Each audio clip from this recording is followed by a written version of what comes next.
G'day, just adjusting the tripod. That's what we do when we're live. We live edit, we live adjust. I'm here with Alex McCauley from StartupAus. Welcome, Alex. Thank you, great to be here.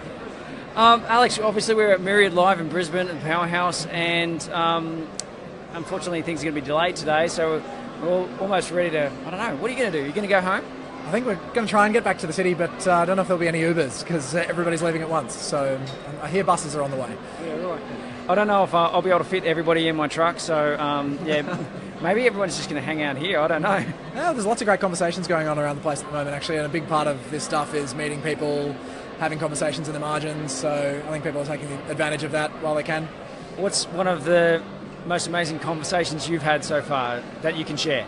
I've been here 3 hours, and it's been back-to-back conversations with people who want to do awesome stuff in this ecosystem. Yeah. You know, bring international accelerators into Brisbane, grow new programs here, take Australians overseas to learn from the best ecosystems in the world. There's so much energy in the room; it's sensational.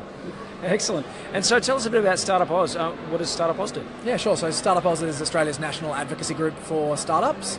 So, we mostly do big system-level policy changes. Working with governments around the country to get the settings right to make sure Australia has a really vibrant and growing startup ecosystem and we can compete with the best in the world.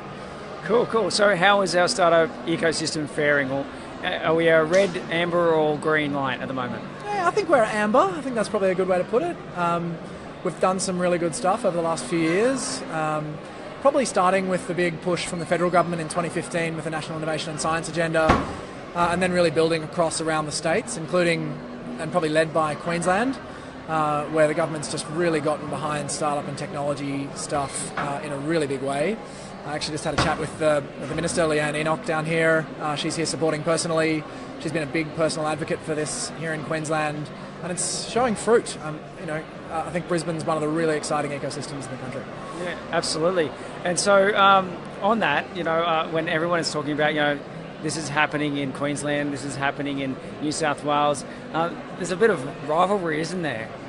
I think it's a bit of healthy rivalry, and I think it's useful in so much as it means that everybody pushes hard and strives to do well. I think all the people who are really serious about this stuff are playing for Team Australia, and that's where the bottom line is. We as a national ecosystem, and with each of our cities as sort of jewels in that crown, need to be competing on an international stage with the likes of Silicon Valley and Tel Aviv and London and Berlin and Singapore, and really,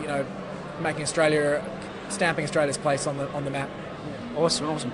And what's your position at StartupAus? What's your job title? CEO. Oh, okay. Are you founder? Actually, no. So StartupAus was founded by 50 members of the ecosystem almost 4 years ago now. And then was largely run as a volunteer organisation for the first couple of years. And I came on to help do policy advocacy work after I came back from a 3-year stint working with the federal government in Tel Aviv as a diplomat there. Right. And then transitioned into the CEO role a bit over 12 months ago now. Yeah. How does the volunteer thing work? I mean, my ears pricked up, a little bit. I went, oh, volunteers, How do you rally people behind your brand, behind your business that basically aren't going to get paid?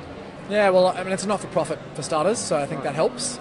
It's an organisation for cause rather than for money. So, we're about building a community in Australia for the country's good and for the ecosystem's good, so that helps. But actually, one of the biggest challenges is there's so many people out there that are really enthusiastic about helping and have great skills to lend. Just managing and actioning and getting the most out of the community can be really tough. So a big part of my job is figuring out how we can really leverage a lot of the enthusiasm and support that's out there into something that's really going to make a difference. Great. So total off track now. What do you do to basically keep your mind clear? How do you operate in the day-to-day life to get that work-life balance?